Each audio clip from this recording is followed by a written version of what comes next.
जानते हैं कि यहाँ इस समय पूरे देश में, जहाँ तक मुझे पता है, पूरे देश में जो है 2 योजनाएं बहुत ज़्यादा चल रही हैं।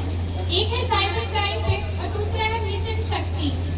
तो पहला तो साइबर क्राइम में आजकल बहुत अलग अलग टाइप के साइबर क्राइम हो रहे हैं और बहुत अलग अलग चीज़ें भी निकल गई हैं साइबर क्राइम करने की, लाइक जैसे AI हो गया, डीप वेब, डार्क वेब हो गया, deep web, dark web, Tor हो गया। इन सभी चीज़ों से जो है साइबर क्राइम हो रहा है, डिजिटल हाउस अरेस्ट हो रहा है।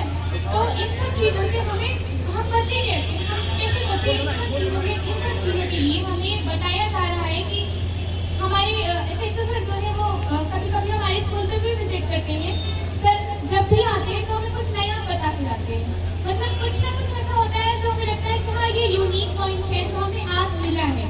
इसलिए अगर हमारे SHO सर हमारे स्कूल पे आते हैं तो हम जरूर उनकी बातों को ध्यान से सुनते हैं। सर जब भी आते हैं तो एक बात हमेशा बोलते हैं, सर क्वांटम कंप्यूटर की बात करते हैं। और हम लोग को जब भी आते हैं ना क्वांटम कंप्यूटर के बारे में नई चीज़ें बता के जाते हैं।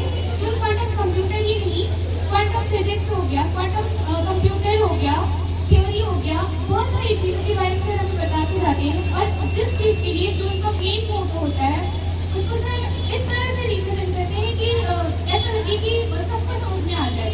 चाहे कोई छोटे से छोटा बच्चा बैठा हो या बड़े से बड़ा बैठा हुआ हो, सबको समझ में आ जाए। और सर जब भी आते हैं तो हमें बहुत अच्छा लगता है और हमें बहुत सारी चीज़ें सीखने को भी मिलती हैं। और एक बार हमारे क्लास को प्रैक्टिस में हमारी पूरी क्लास को बुलाया गया था खाने पे। वो मेरा पहला टाइम था, मैं विजिट पे गई हुई थी, खाने को बुलाया गया था। तो वहाँ से हमारी क्लास से 3 लड़कियों को निकाला गया था। एक को मिला था SHO का पद और एक को SI और एक को क्राइम इंस्पेक्टर, जिसमें से SHO थी हमारी उन्नति शुक्ला और SI थी सृष्टि शर्मा और मुझे क्राइम इंस्पेक्टर के तौर पर नियुक्त किया गया था पलक सिंह।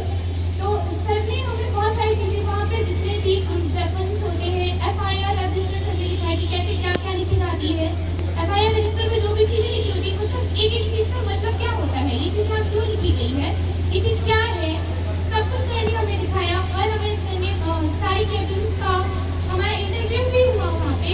और फिर हमें यहाँ जल्दी ही बुलाया गया था इंटरव्यू के लिए, जहाँ पे 35 स्कूलों में से बच्चों को बुलाया गया था, कुछ गर्ल्स को 5 गर्ल्स को बुलाया गया था। तो वहाँ पे भी हमारा इंटरव्यू लिया गया। इससे भी हमें बहुत सारी चीज़ें सीखने को मिली। मतलब ऐसा लग रहा था कि जैसे हम कोई IAS या IPS का इंटरव्यू दे रहे हो। इससे हमें पता चला कि हाँ इंटरव्यू में होता क्या है, कैसे होता है इंटरव्यू।